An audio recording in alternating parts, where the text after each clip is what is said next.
जय श्री कृष्ण।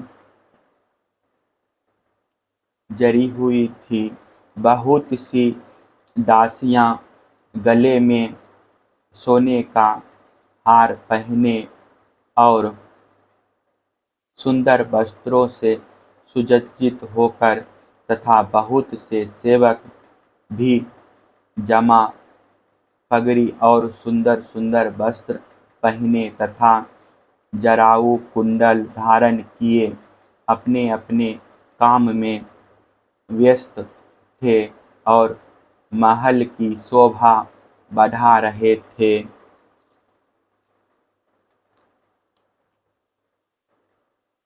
अनेकों रत्न प्रदीप अपनी जगमगाहट से उसका अंधकार दूर कर रहे थे। अगर की धूप देने के कारण झरोखों से धुआं निकल रहा था। उसे देखकर रंग बिरंगे मणिमय छज्जों पर बैठे हुए मोर बादलों के भ्रम से कूक कूक कर नाचने लगते। देवऋषि नारद जी ने देखा कि भगवान श्री कृष्ण उस महल की स्वामिनी रुक्मणी जी के साथ बैठे हुए हैं और वे अपने हाथों भगवान को सोने की डारी वाले चंबर से हवा कर रही है। यद्यपि उस महल में रुक्मणी जी के समान ही गुण रूप अवस्था और वेशभूषा वाली सहस्त्रों दासियां भी हर समय विद्यमान रहती थी। नारद जी को देखते ही समस्त धार्मिकों के मुकुट मणि भगवान श्री कृष्ण रुक्मणी जी के पलंग से सहसा उठ खड़े हुए। उन्होंने देवऋषि नारद के युगल चरणों में मुकुट युक्त सिर से प्रणाम किया और हाथ जोड़कर उन्हें अपने आसन पर बैठाया। परीक्षित, इसमें संदेह नहीं कि भगवान श्री कृष्ण चराचर जगत के परम गुरु हैं और उनके चरणों का धोवन गंगा जल सारे जगत को पवित्र करने वाला है। फिर भी वे परम भक्तवत्सल और संतों के परम आदर्श उनके स्वामी हैं। उनका एक असाधारण नाम ब्रह्मण्यदेव भी है। वे ब्राह्मणों को ही अपना आराध्य देव मानते हैं। उनका यह नाम उनके गुण के अनुरूप एवं उचित ही है। तभी तो भगवान श्री कृष्ण ने स्वयं ही नारद जी के पांव पखारे और उनका चरणामृत अपने सिर पर धारण किया। नर शिरोमणि, नर के सखा, सर्वदर्शी पुराण पुरुष भगवान नारायण ने शास्त्रोक्त विधि से देवऋषि शिरोमणि भगवान नारद की पूजा की। इसके बाद अमृत से भी मीठे किंतु थोड़े शब्दों में उनका स्वागत सत्कार किया और फिर कहा, प्रभु आप तो स्वयं सर्व सम्यक ज्ञान वैराग धर्म यश श्री और ऐश्वर्य से पूर्ण हैं। आपकी हम क्या सेवा करें। देवऋषि नारद ने कहा, भगवान आप समस्त लोकों के एकमात्र स्वामी हैं। आपके लिए यह कोई नई बात नहीं है कि आप अपने भक्तजनों से प्रेम करते हैं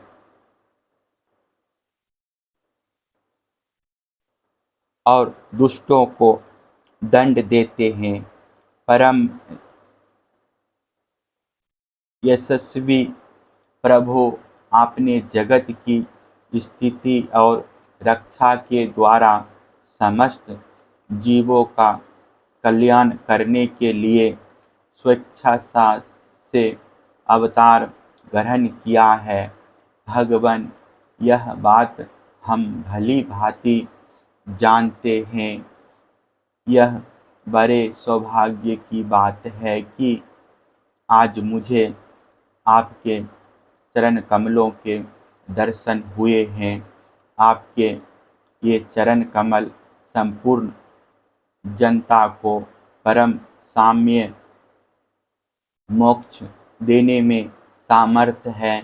जिनके ज्ञान की कोई सीमा ही नहीं है, वे ब्रह्मा शंकर आदि सदा सर्वदा अपने हृदय में उनका चिंतन करते रहते हैं। वास्तव में वे श्री चरण ही संसार रूप कुएं में गिरे हुए लोगों को बाहर निकालने के लिए अवलंबन है। आप ऐसी कृपा कीजिए कि आपके उन चरण कमलों की स्मृति सर्वदा बनी रहे और मैं चाहे जहाँ जैसे रहूं, उनके ध्यान में तन्मय रहूं। परीक्षित, इसके बाद देव ऋषि नारद जी योगेश्वरों के भी ईश्वर भगवान श्री कृष्ण की योग माया का रहस्य जानने के लिए उनकी दूसरी पत्नी के महल में गए। वहां उन्होंने देखा कि भगवान श्री कृष्ण अपनी प्राण प्रिय और उद्धव जी के साथ चौसर खेल रहे हैं। वहाँ भी भगवान ने खड़े होकर उनका स्वागत किया, आसन पर बैठाया और विविध सामग्रियों द्वारा बड़ी भक्ति से उनकी अर्चा पूजा की। इसके बाद भगवान ने नारद जी से अनजान की तरह पूछा, आप यहाँ कब पधारे? आप तो परिपूर्ण आत्मा राम, आप तो काम हैं और हम लोग हैं अपूर्ण। ऐसी अवस्था में भला हम आपकी क्या सेवा कर सकते हैं? फिर भी ब्रह्मा स्वरूप नारद जी, आप कुछ ना कुछ आज्ञा अवश्य कीजिए और हमें सेवा का अवसर देकर हमारा जन्म सफल कीजिए। नारद जी यह सब देख सुनकर चकित और विस्मित हो रहे थे। वे वहाँ से उठकर चुपचाप दूसरे महल में चले गए। उस महल में भी देवऋषि नारद ने देखा कि भगवान श्री कृष्ण अपने नन्हे नन्हे बच्चों को दुलार रहे हैं। वहाँ से फिर दूसरे महल में गए तो क्या देखते हैं कि भगवान श्री कृष्ण स्नान की तैयारी कर रहे हैं।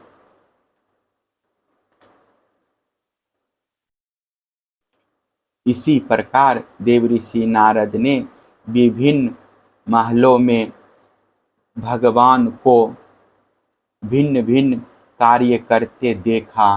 कहीं वे यज्ञ कुंडों में हवन कर रहे हैं तो कहीं पंचम योग से देवता आदि की आराधना कर रहे हैं, कहीं ब्राह्मणों की भोजन करा रहे हैं तो कहीं यज्ञ का अवशेष स्वयं भोजन कर रहे हैं, कहीं संध्या कर रहे हैं तो कहीं मौन होकर गायत्री का जप कर रहे हैं, कहीं हाथ में ढाल तलवार लेकर उनको चलाने के पैतरे बदल रहे हैं, कहीं घोड़े, हाथी अथवा रथ पर सवार होकर श्री कृष्ण विचरण कर रहे हैं, कहीं पलंग पर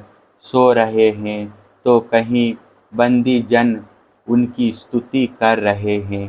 किसी महल में उद्धव आदि मंत्रियों के साथ किसी गंभीर विषय पर परामर्श कर रहे हैं तो कहीं उत्तमोत्तम बारंग नावों से घिरकर जल क्रीड़ा कर रहे हैं, कहीं श्रेष्ठ ब्राह्मणों को वस्त्र भूषण से सुसज्जित गौओं का दान कर रहे हैं तो कहीं मंगलमय इतिहास पुराणों का श्रवण कर रहे हैं, कहीं किसी पत्नी के महल में अपनी प्राण प्रिय के साथ हास्य विनोद की बातें करके हंस रहे हैं तो कहीं धर्म का सेवन कर रहे हैं, कहीं अर्थ का सेवन कर रहे हैं, धन संग्रह और धन वृद्धि के कार्य में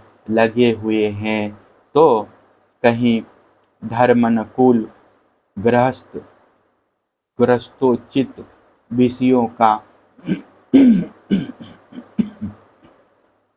उपभोग कर रहे हैं, कहीं एकांत में बैठकर प्रकृति से अतीत पुराण पुरुष का ध्यान कर रहे हैं तो कहीं गुरुजनों को इच्छित भोग सामग्री समर्पित करके उनकी सेवा शुश्रूषा कर रहे हैं। देवऋषि नारद ने देखा कि भगवान श्री कृष्ण किसी के साथ युद्ध की बात कर रहे हैं तो किसी के साथ सांध्गी, कहीं भगवान बलराम जी के साथ बैठक सत्य पुरुषों के कल्याण के बारे में विचार कर रहे हैं।